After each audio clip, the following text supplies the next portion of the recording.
오늘 우리에게 주시는 하나님의 말씀은 마가복음 2장 1절로 12절까지의 말씀입니다. 마가복음 2장 1절로 12절 말씀입니다. 신약성경 55면입니다. 마가복음 2장 1절로 12절.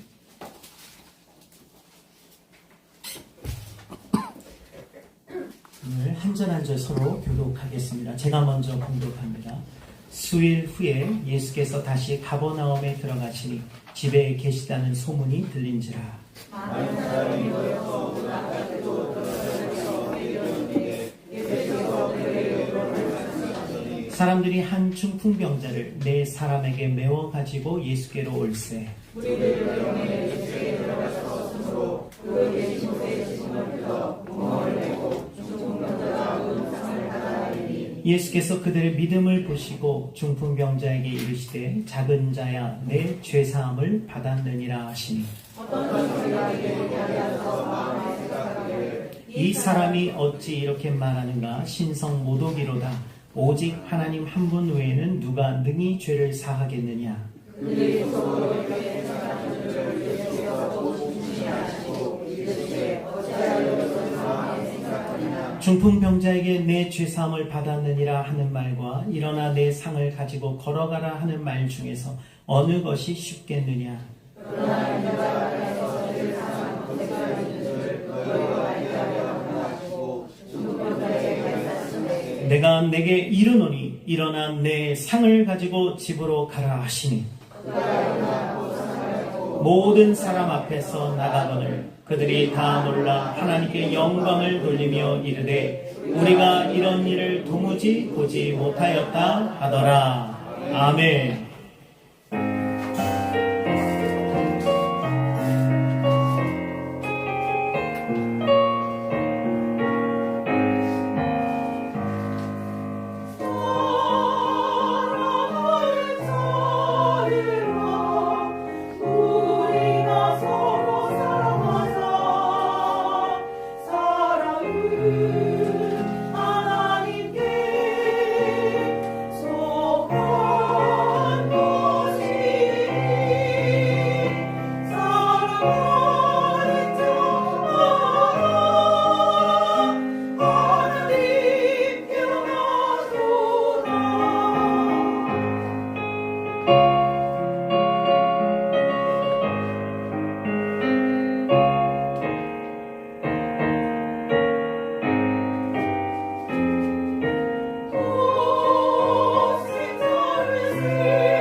할렐루야. 네. 다 같이 고백하겠습니다. 나의 믿으신 여호와여 내가 주를 사랑하나이다. 창조의 은혜와 진리가 충만할지어다. 기도로 시작하여 복음에서 원하리이다. 힘써 여호와를 알자. 아멘. 잘 계신 분들 한 번 더 인사하겠습니다.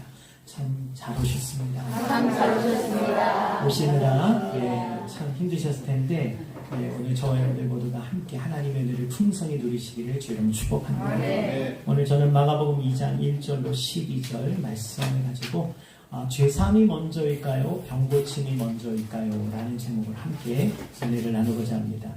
오늘 본문은 우리가 너무나 잘 아는 그런 중풍병자 이야기로 시작합니다. 친구들의 도움을 받아서 들것에 실린 이 중풍병자가 이제 예수님 앞으로 오긴 왔으나 그러나 집이 너무 이미 사람들이 가득 차 있어서 그 집에 들어갈 수가 없었습니다. 그러자 이 친구들은 기지를 발휘해서 지붕 위로 올라가고 그 지붕의 한 켠을 뜯어내기 시작합니다. 유대인의 어떤 그 가옥 형태를 보면 이게 가능하더라고요. 그래서 그냥 한 평 정도, 한 평은 아니고 그거를 이렇게 뜯어내면 또 다시 나중에 복원을 할 수 있습니다. 그래서 뜯어내서 거기에 줄을 매달고 들것을 이렇게 매달아서 예수님 바로 그 발 앞에 예수님 앉아 계신 그곳에 이제 중풍병자를 내려놓습니다. 이 모습을 보신 예수님께서 그 중풍병자를 향하여 뭐라고 말씀하십니까? 오늘 말씀해 보니까 바로 이르시되 작은 자야 내 죄사함을 받았느니라 라고 말씀하십니다. 예수님은 그의 중풍병을 분명히 아셨을 텐데, 왜냐하면 온몸이 마비가 돼서 움직이지 못하는 아주 중증의 환자였기 때문에 아마 입도 돌아가고 침을 흘리고 그 모습이 굉장히 오래됐기 때문에 뼈만 남아있을 정도로 근육이 다 빠져버린 그런 상태였을 겁니다. 그럼에도 불구하고 예수님은 그를 보시고 죄의 문제를 먼저 해결해 주십니다. 사실 우리들의 입장에서 보면 지금 가장 급하고 중요한 문제는 죄 문제라기보다는 당장의 이 중풍병 마비를 빨리 풀어줘서 제대로 밥도 먹고 제대로 활동할 수 있게 만드는 것 아닐까요? 그러나 예수님께서는 눈에 보이는 이 심각해 보이는 중풍병보다도 눈에 보이지 않는 이 죄의 문제를 더 심각하게 보셨던 것이죠. 이것을 통해 우리가 분명하게 알 수 있는 사실이 있습니다. 우리에게 있어서 지금 가장 급하고 근본적으로 해결돼야 될 아주 중요한 문제는 눈에 보이는 그런 문제보다 오히려 눈에 보이지 않는 우리 속의 죄의 문제라고 하는 것입니다. 그래서 이 사실을 깨달은 예수님의 제자 마태는 그가 기록한 복음서 마태복음서의 1장 21절에 이렇게 기록한 것이죠. 아들을 낳으리니 이름을 예수라 하라. 이는 그가 자기 백성을 그들의 죄에서 구원할 자이십니다. 할렐루야. 그러니까 예수님께서 오신 목적은 우리의 병을 고치고 우리의 어떤 갈등이나 어떤 환경을 개선하는 그런 개혁자로 혁명가로 오셨다기보다 예수님의 근본적인 오신 목적은 우리의 죄의 문제를 해결하기 위함이다라고 말씀하고 있는 것입니다. 그러면 왜 예수님은 우리의 겉으로 드러난 많은 문제들, 가령 지금도 여러분 모든 세계에 걸쳐서 끊이지 않는 문제는 경제적인 어려움, 이 경제적인 어려움 또 육체적 질병, 왜 이렇게 병은 계속 새로운 병이 많이 나오는지요. 또한 인간관계로 인한 갈등들, 그 어제 오늘의 이야기가 아닌 것입니다. 거기에다가 정치적인 갈등까지, 이념적인 문제까지, 이제는 교회마저도 이 정치적으로 갈등하고 마는 참으로 몸살을 앓고 있는 것입니다. 여러분, 참으로 교회는 우파도 좌파도 거기 안에 다 있을 수 있고 있어야 되고, 그 안에서 우리는 무엇보다 예수님의 말씀에 순종하는 그것이 바로 교회인 줄로 믿습니다. 우파끼리만, 좌파끼리만, 또 중도끼리만 모여있는 교회가 아니라 함께 모두가 더불어 함께하는 이것이 바로 교회라고 하는 것입니다. 자, 그래서 여러분, 이러한 문제를 오늘 예수님께서 어떻게 보면 더 우리가 보여지는 현안적인 문제들, 그것을 해결해 주시는 게 훨씬 더 예수님을 전하는데, 복음을 전파하는데 더 효과적이지 않을까 생각하는데, 그러나 왜 예수님께서는 왜 아무도 관심이 없는 이 죄의 문제를 먼저 해결해 주고 계십니까? 더군다나 오늘 본문을 통해서 예수님은 비난을 감수하고 있는 것입니다. 신성모독죄로 고발당할 수 있는 것입니다. 여러분, 그렇다면 죄가 무엇입니까?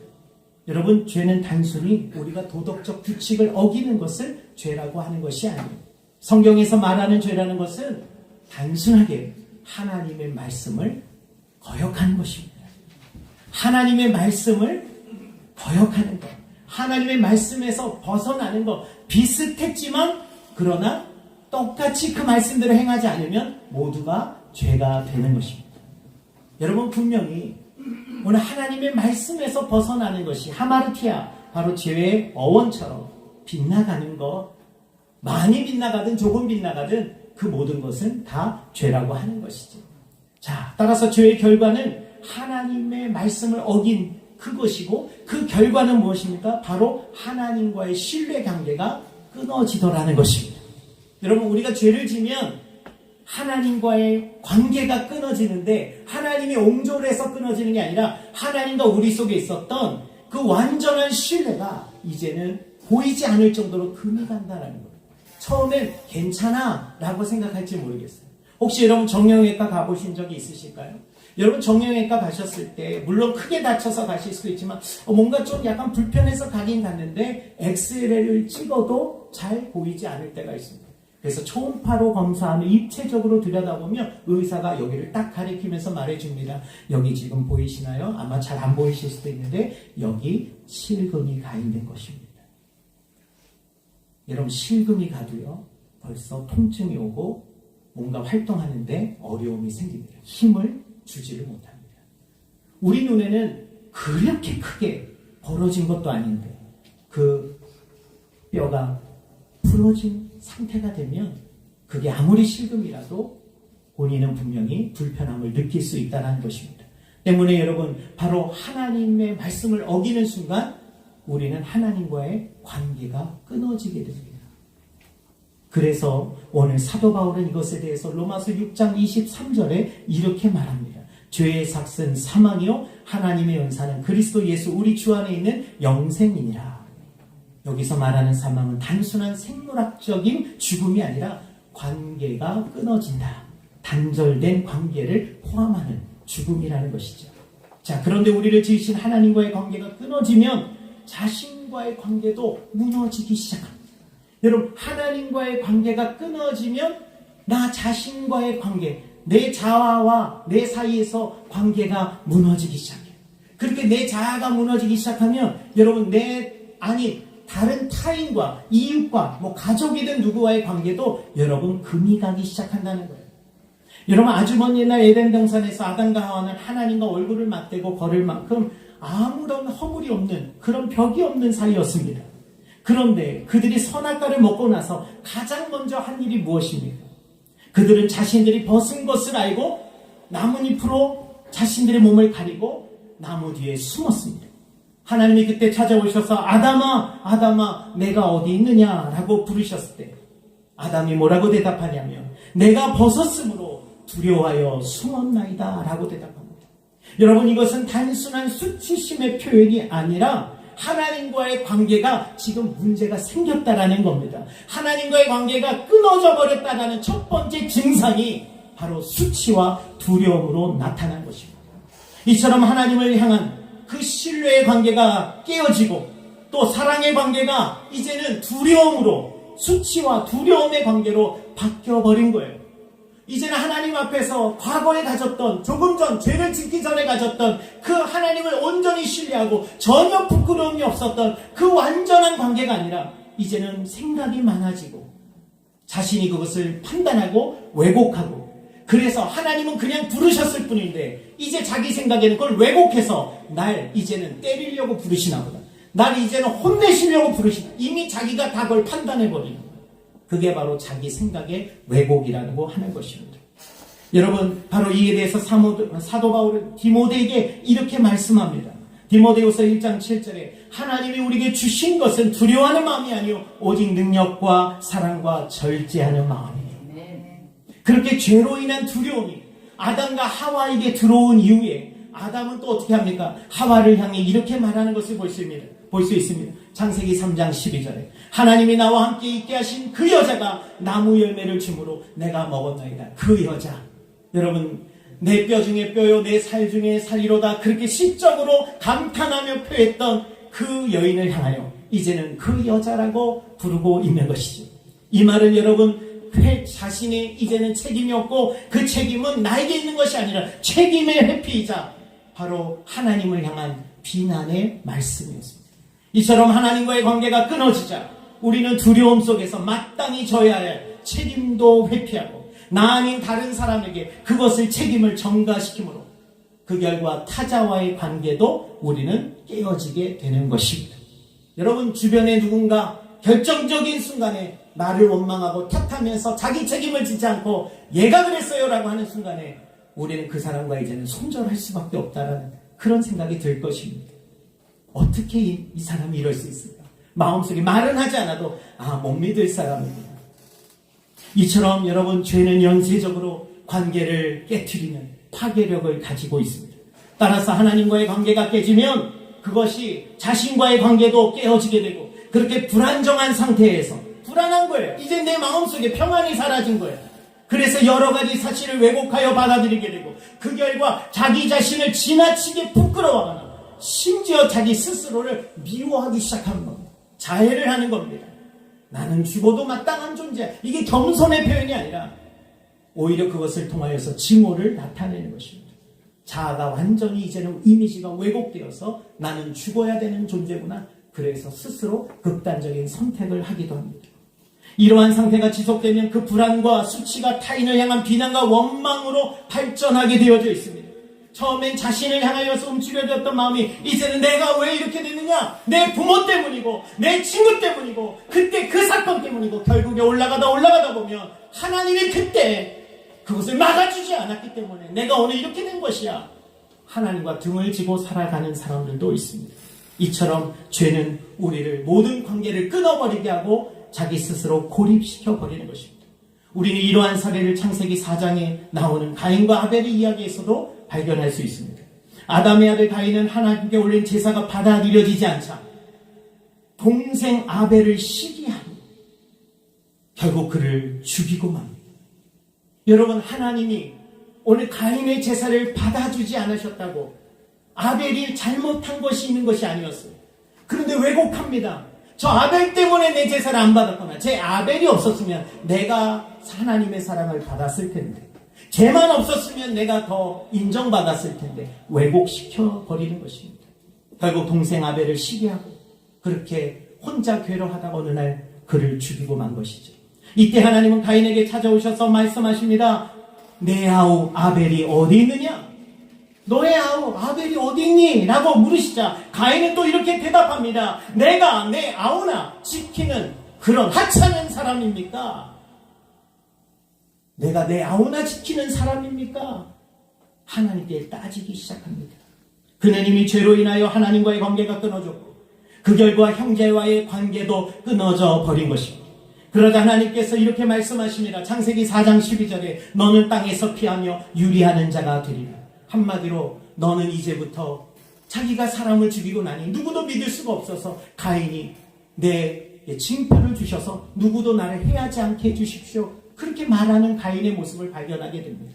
이젠 아무도 믿을 수 없게 된 겁니다. 그 죄가 자신도 파괴하고 모든 관계를 끊어버리고, 그러자 하나님은 이제 너는 땅에서 모든 유리하는 자가 될 것이다.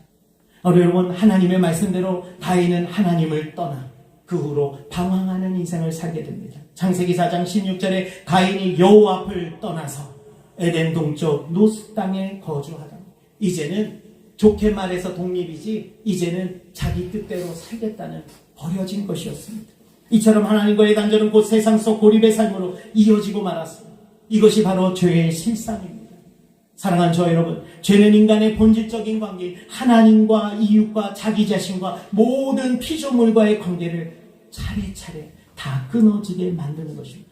그리고 그러한 관계 단절이 만들어내는 이 고립과 수치와 두려움과 원망이 결국 우리를 병든 자로 만들고 마는 것이죠. 오늘날 심리학에서는 이와 같은 단절의 문제를 정서적 고립이라고 부릅니다. 우리에게 행복의 조건, 하버드 대학교 인생 성장 보고서라는 책으로 잘 알려진 80년 이상 진행된 이 하버드 대학교의 성인 발달 장기 연구 결과에 따르면 인간의 행복과 건강을 결정하는 가장 중요한 요인은 바로 관계의 질에 있다라고 결론 지었습니다. 관계성이다라는 것입니다.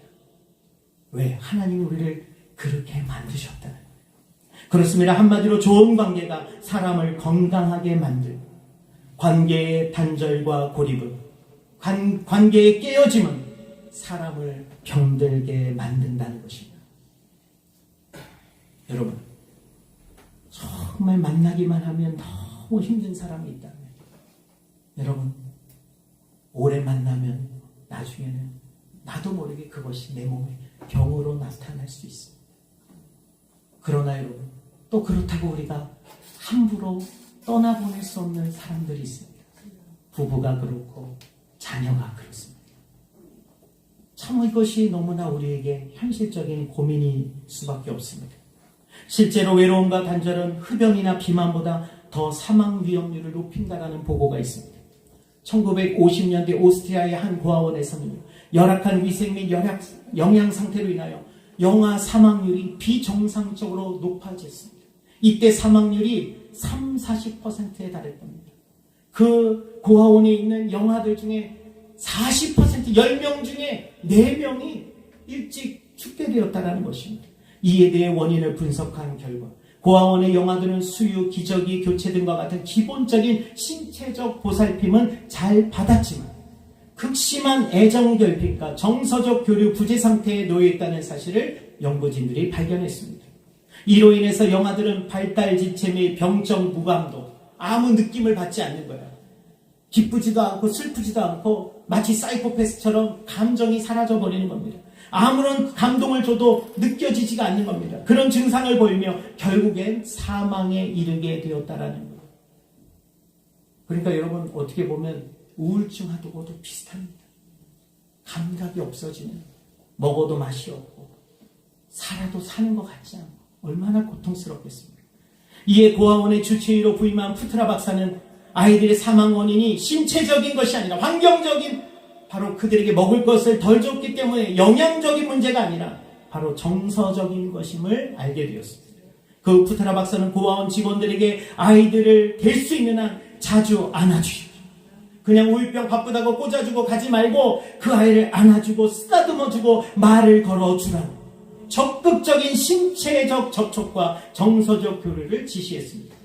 놀랍게도 그 이후 이 고아원의 영아 사망률은 10% 이하로 급격하게 떨어지게 되었다는 것입니다. 그 후 학계에서는 이 사례를 바탕으로 영아의 생존과 건강한 발달에 신체적 돌봄뿐만 아니라 정서적 유대감과 애착 형성이 필수적임을 강조하게 되었습니다. 그래서 누군가 교육학자가 말하기를 그 아이가 지금 잘 성장해서 바르게 살아가고 있다면 그 아이의 인생 속엔 반드시 누군가 그 아이를 전폭적으로 사랑해 준 사람이 있었을 것이다.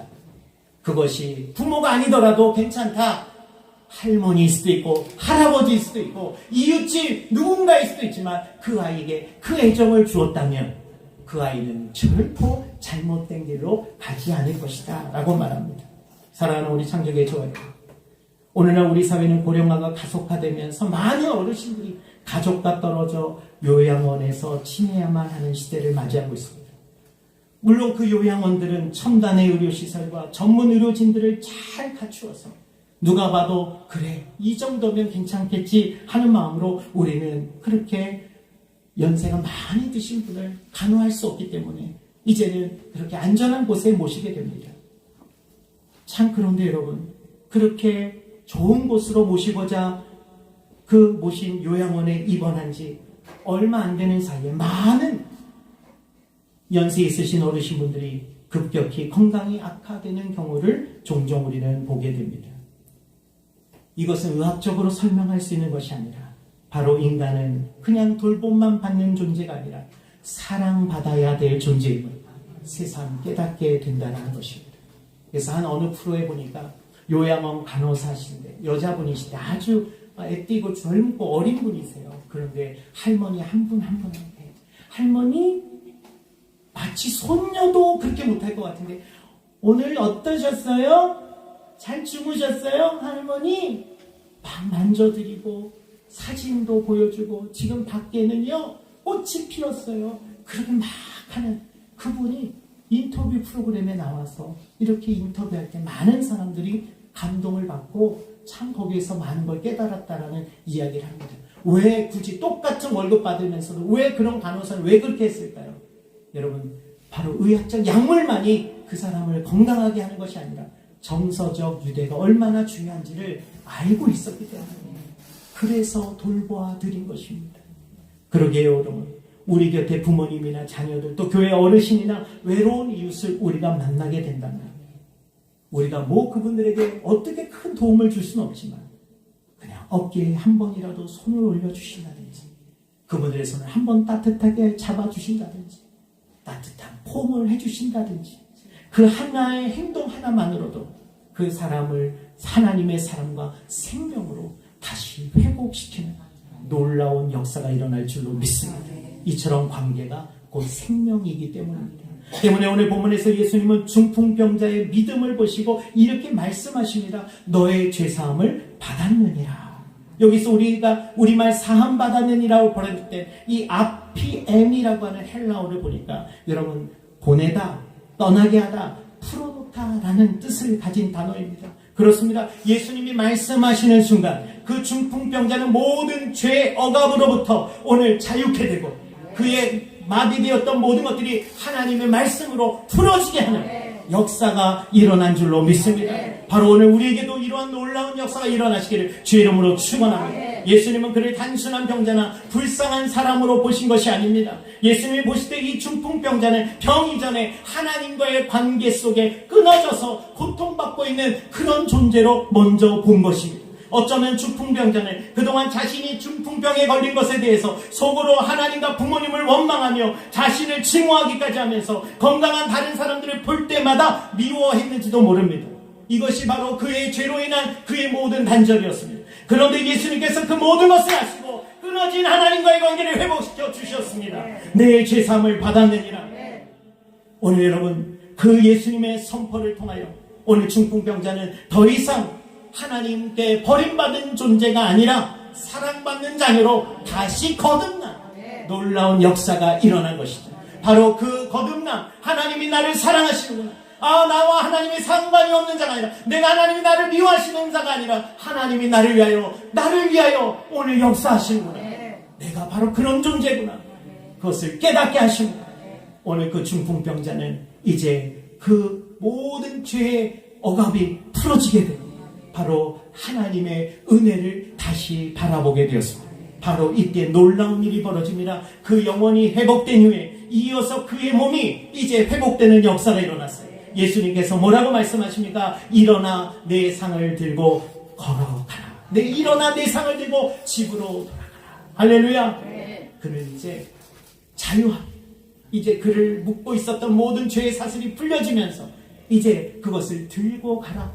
예수님께서 퍼포먼스를 위해서 들고 가라고 하신 것이 아니라 이제 너가 자유해졌으니 이제 너가 자유한 그 모습으로 그것을 들고 가는 그 모습을 오늘 보여주신 것입니다. 로마서 8장 1절에 그러므로 이제 그리스도 예수 안에 있는 자에게는 결코 정죄함이 없나니 이는 그리스도 예수 안에 있는 생명의 성령의 법이 죄와 사망의 법에서 너를 해방하였습니다. 우리 사랑하는 저 여러분, 영혼의 관계가 회복될 때 몸의 관계도 그동안 무너졌던 자기 자신과의 관계도 회복될 수 있습니다. 더 이상 수치 속에 갇혀있지 않고 더 이상 왜곡된 생각에 머물러 있는 것이 아니라 이제는 하나님의 은혜와 사랑 가운데 이제는 사람들 바라보고 그들이 나를 쳐다볼 때 과거에는 기분 나빠하고 오히려 다른 사람이 수군거리면 나를 욕하나 보다라고 왜곡됐던 모든 생각이 이제는 긍정의 언어로 그들이 뭐라 하든 하나님이 주 나를 사랑하시니 내가 오늘 무엇을 내가 두려워하리요. 오늘 그런 믿음의 사람으로 바뀌게 되는 것입니다.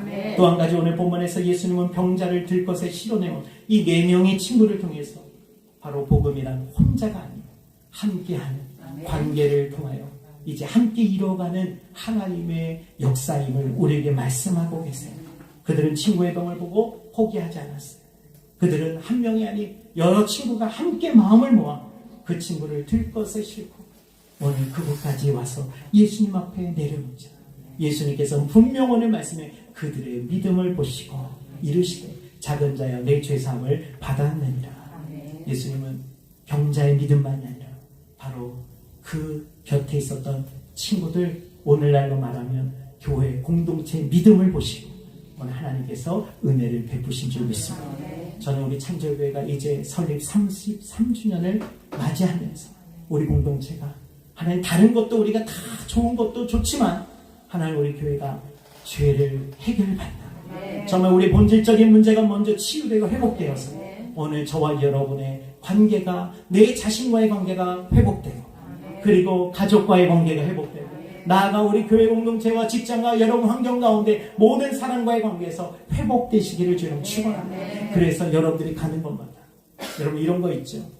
바로 누군가 집으로 들어올 때, 누군가 집으로 들어올 때 가족이 밝아지고 가정의 환경이 밝아진다면 그 사람은 여러분 바로 하나님의 사람입니다. 여러분, 그러나 어떤 사람은 들어가면 분위기가 깨집니다. 어떤 사람만 들어가면 트러블이 생깁니다. 여러분, 오늘 저와 여러분들은 우리가 어떤 것을 외치고 우리가 어떤 것을 막 침튀기면서 말한다고 되는 것이 아니라, 여러분, 그리스도인이 세상을 변화시키는 것은 우리가 내 주장을 강하게 얘기하고 마치 국회의원들 싸우듯이 그렇게 논리적으로 뭐하고 서로 싸운다 그래서 바뀌는 것이 아니라 말씀대로 살아가는, 여러분, 말씀대로 살아가면 오늘 예수님께서 보여주신 것처럼 오늘 예수님께서는 어떤 그들과 외치고 투쟁하고 싸운 것이 아니라 십자가로 보여주신 것이고 예수님의 말씀을 오늘 그대로 몸소 보여주시고 원수를 향하여서도 사랑하고 용서하는, 정말 그거는 힘든 일을 우리 예수님이 스스로 보여주셨습니다.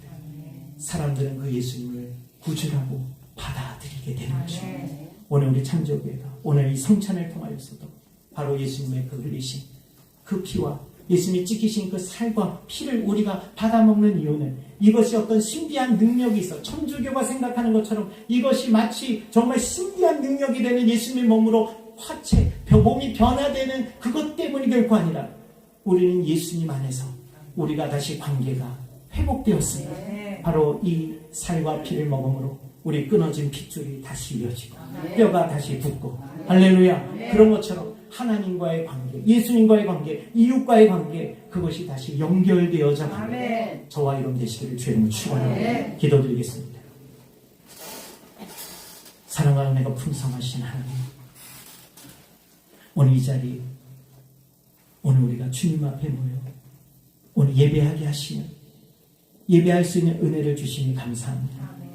하나님과의 관계가 끊어진 자는 예배가 무엇인지 아무리 예배를 드려도 아직 감동을 느낄 수가 없습니다.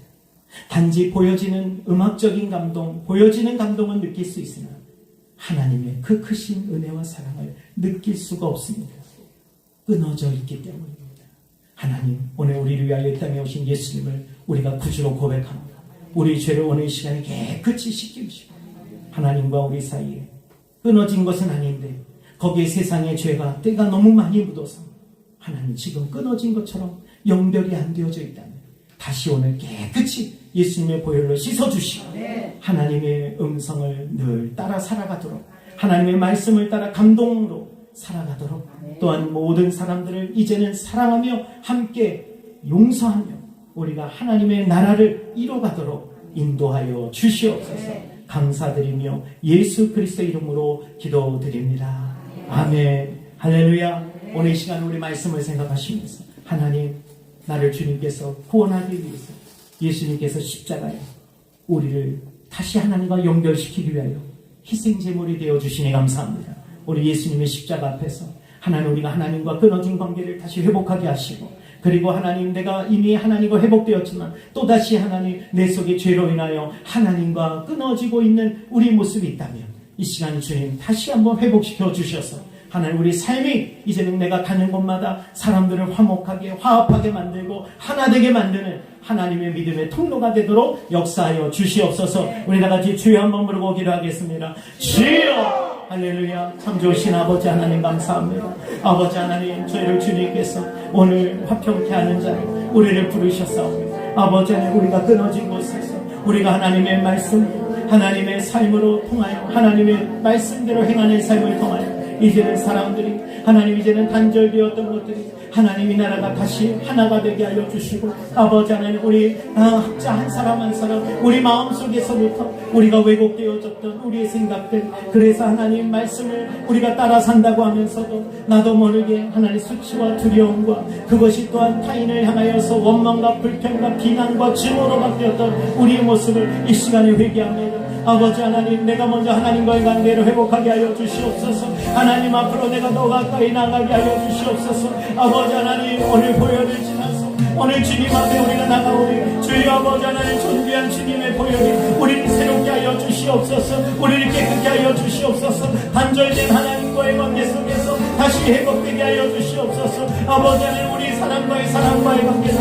아버지 하나님 내 마음속에 이제는 그들을 예수님의 사랑으로 바라보게 하여 주시고 아버지 하나님 그들을 예수님께로 인도할 수 있도록 아버지 들것을 되었던 친구들처럼 아버지 그런 내가 공동체로 살리는 자가 되기를 원합니다. 아버지 함께 모여서 아버지 비난하고 욕하는 것은 쉽지만 아버지 하나님 우리가 함께 기도하고 아버지 하나님 그를 품을 수 있도록 성령이여 도와주시옵소서. 성령 이것이 바로 하나님께서 우리에게 바라시는 모습임을 깨닫게 하여 주시고 이 믿음을 보시고 아버지 하나님 우리 청년이를 새롭게 하시고 아버지 하나님 우리 모든 각 가정마다 이제 아버지 하나님 주님과 관계가 끊어진 데가 없도록 주여 회복시켜 주시옵소서. 보혈을 갚아 주시옵소서.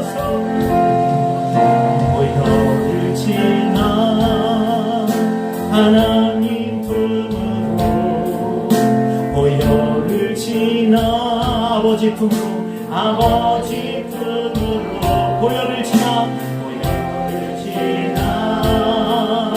하나님 품으로 한 걸음씩 나가네 한 번 더 우리 보혈을 지나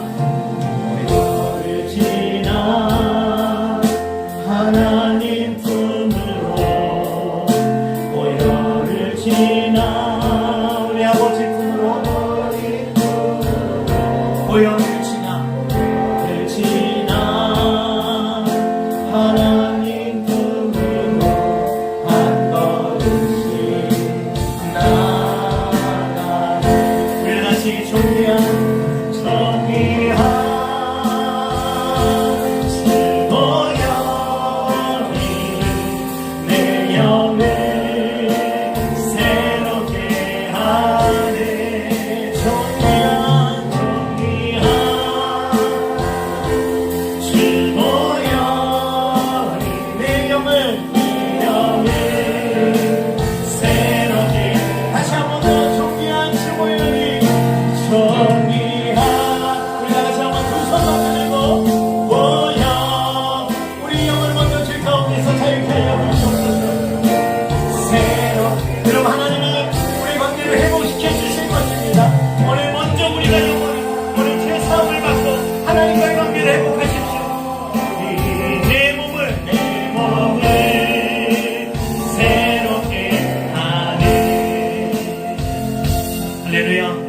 하나님과의 관계가 다시 회복되기를 바라십니다.